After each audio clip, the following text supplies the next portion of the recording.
Hello, everybody. Welcome to the final segment of learning about determinatives. So, let us see how numerals work as determinatives. So, sometimes numerals and numbers these are used synonymously, and as we have learned from our previous classes that numbers is a type of determiner which is further subdivided into cardinal, that is 1 2 3 4, which we can count, and ordinal, that is first second third fourth, which we cannot count, but it is based on our order of preference. Now in this particular topic where numerals work as determinatives, we will take numerals as the cardinal numbers only, that is 1 2 3 4.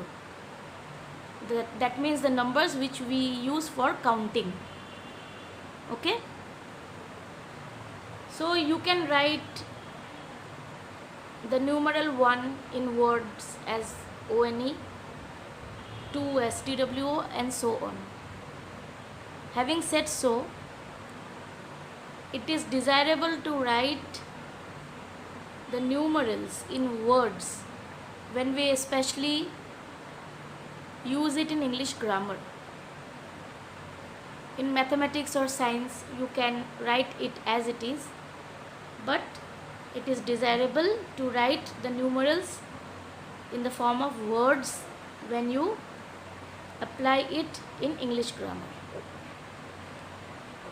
But our modern education system also allows you to write in numerals directly. Okay. Moving on to the examples. Example B, I shall tell you a little late.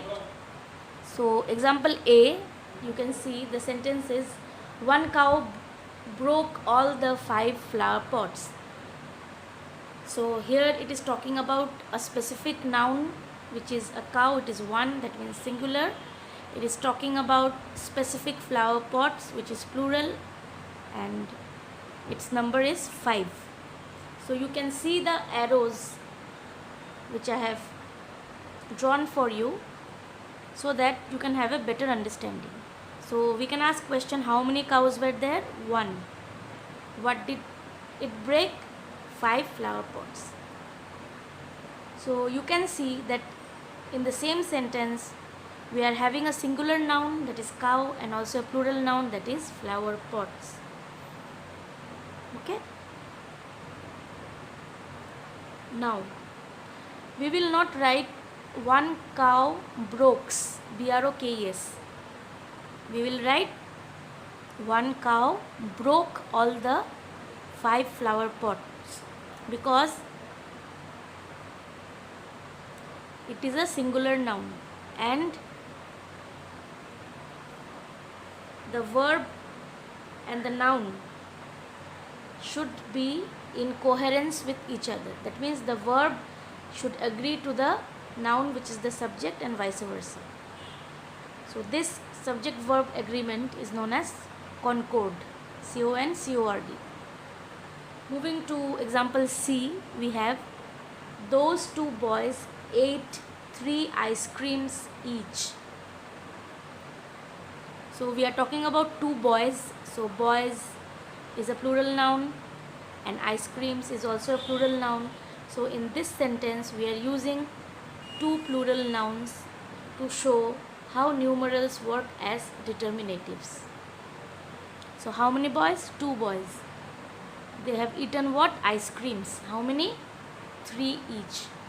So if we add 3 plus 3, we can also get the answer that in total they have eaten 6 ice creams, which is equally distributed among them as 3 and 3. Clear? Moving on to example D. Robin has 2 bikes and 1 car. So here the noun is Robin, bikes and car. Robin and car, these 2 words are singular nouns, and bikes is a plural noun. So how many car does he have? 2. Sorry, 1. And how many bikes does he have? 2. So you see Robin is a noun. It is a singular noun. At the same time, it is also a proper noun. So whenever there is a singular noun, the helping verb which we can use is has. Okay? If it is a plural noun, the helping verb which will follow it is have. So just remember, has equal to singular, have equal to plural. So in this sentence also we are having one plural noun, that is bikes, and two singular nouns, that is car and Robin. Moving to the last example, I have a collection of 20 encyclopedias. So you can see that how many encyclopedias you have? One. In this case, we don't have a noun here which is the subject, we have a pronoun, that is I. The noun is encyclopedia. Okay. Now I have written two spellings. So the first spelling was when we used to write it before, but in modern English we write the second spelling. So the spellings are ENCYCLOPAEDIAS, and the second spelling is ENCYCLOPEDIAS. So if you write either of the spellings, you are correct. So the singular of encyclopedias is encyclopedia. Just remove the S. Moving to example B. The 12 apostles followed one leader. So how many apostles were there? 12. And how many leader? 1. So here we are getting two nouns. One is apostles, which is plural, and one is leader, which is a singular noun. Now I want to share a little trivia with you. So what is the meaning of apostles? Apostles means disciples or messengers. So during the time of Jesus, they were the followers or disciples of Jesus, and in this sentence the word leader means Jesus Christ. So Jesus had chosen 12 persons for spreading his teachings. So the teachings of Jesus is known as Gospels. And number 2, Jesus had chosen his apostles to heal all diseases. So I hope you have liked the final segment of determinatives which we use in modern grammar and which cannot be dismantled from the grammar syllabus. Thank you so much. And as I have given you a little trivia regarding apostles and Gospels and Jesus, please do read to know these things.